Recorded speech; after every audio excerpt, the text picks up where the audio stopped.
have any people that you liked seeing back then that you wanted to see? Tons, and I saw them. Pretty much saw everybody I wanted to see. The only guy that I didn't get a chance to see was Earl Hooker. Pretty much, and Howlin' Wolf. But other than that, everybody. Muddy, Albert King, many times. How about Freddie? Freddie King many times too. Yeah, he was great. Was there any of them that stood out more than another?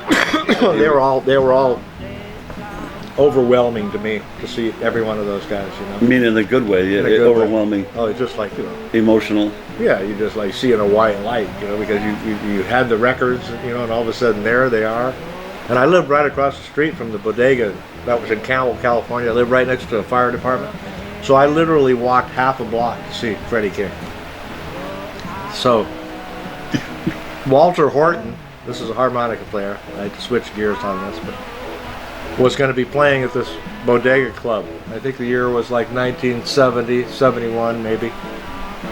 And on the poster it said, one night only, Robert Lockwood Jr. and Walter Horton. I go, how can I not go? I got to see this, man. So I took off work. I was supposed to work at this place called the Iron Apple. Canceled the show. So my buddy comes over there. I won't mention his name, and he was super excited. He was a harmonica player. I cannot believe it, man. Walter Horton, this is going to be great. So we start walking over to the club, and this guy, my friend, was big, man, 6'3". So Walter Horton was a big old guy too. So he had that, you know, what do they call it, the Russian hat that looks like a bear's hat? Cossack hat? Yeah. Because it was winter time. It must have been November, late November. And all of a sudden my buddy there, he goes, there he is, there's Walter Horton. And he comes up and he grabs Walter Horton, he's walking with him, and he's trying to give him a compliment. But he says, Walter, you've got my tone. And he goes, ain't this a bitch?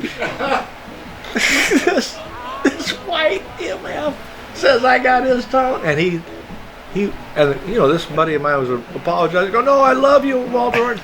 We walked in the place, and the whole entire time he's looking out at this guy going, and he played just amazing. He was like, he was so fired up because this guy pissed him off that he just played better than ever. And, you know, I just got a big kick out of it. That is funny. You've got my tone. And you know, the amazing thing about that night was they both played through little champs sitting on chairs. And the place was packed, and it just sounded amazing. Just proved to me that you don't have to play loud as hell. No, that's true. You said that all along. And another thing that comes to mind with that is one time I was watching Freddie King, and they had this gigantic chair. It was like a, what do you call it, mission style chair, you know, big old wooden chair, extra made. He was a huge guy, by the way. I mean, one of the biggest guys that I saw back then, physically. He's sitting in this chair and he looked like a toy kid. That's how big this chair was, right? So two hippie girls were sitting on his lap when I walked into the club. And there he was with these two hippie girls, and I go, hey, there.